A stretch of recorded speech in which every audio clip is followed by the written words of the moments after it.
আসসালামু আলাইকুম ওয়া রাহমাতুল্লাহি ওয়া বারাকাতুহু। ইন্নাল হামদালিল্লাহ ওয়াসসালাতু ওয়াসসালামু আলা রাসূলিল্লাহি ওয়া বা'দ। আজকে আলোচনা করব মাথা ব্যথা ভালো হওয়ার দোয়া। সাথে যুক্ত আছি আমি মুফতি জুবায়ের ইমাম। আলোচনা বুঝতে সাথেই থাকবেন। এখনো যারা চ্যানেলটি সাবস্ক্রাইব করেননি, সাবস্ক্রাইব করতে ভুলবেন না। ভেরিফাই চ্যানেলের ডেসক্রিপশন বক্সে ক্লিক করলে আমার পেজ এবং আইডি লিংক আসবে। এটা ছাড়া আলাদা অন্য কোনো পেজ নেই, আইডি নেই, ইমো নেই, হোয়াটসঅ্যাপ নেই, টিকটক নেই।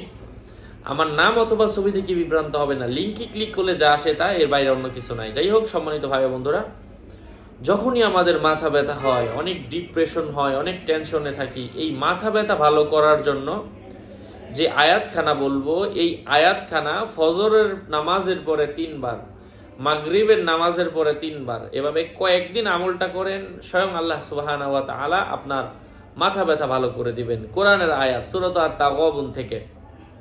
নিচে ঘরে বসে করলেই হয়, কারো কাছে যাওয়ার প্রয়োজন নেই, কারো কাছ থেকে চিকিৎসা গ্রহণের প্রয়োজন নেই, নিজে করলেই হয়। আমি তো এমন টিউটোরিয়ালগুলো আমার চ্যানেলে শেয়ার করছি, আপনারা আমল করেন, আমলেই ফলাফল।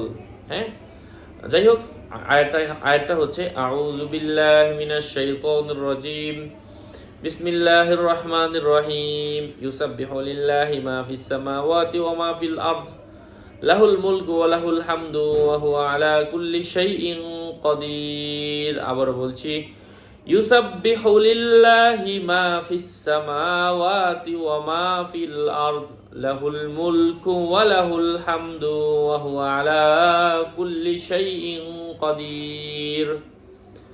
আল্লাহ পাক বিশ্বজগতের প্রতিপালক রব্বুল আলামিন আমাদেরকে এই দোয়াগুলো বেশি বেশি পড়ার তৌফিক দান করেন। যারা যাচ্ছেন যে হুজুর আমল সংগ্রহ করতে চাচ্ছি, কিতাব সংগ্রহ করতে চাচ্ছি, আমলগুলা সুন্দরভাবে সাজানো, বাংলা উচ্চারণ সহ লেখা, স্বপ্নের ব্যাখ্যা, দোয়া, আমল, রুকিয়া, যাদের প্রয়োজন আমার সাথে যোগাযোগ করে নিয়ে নেবেন।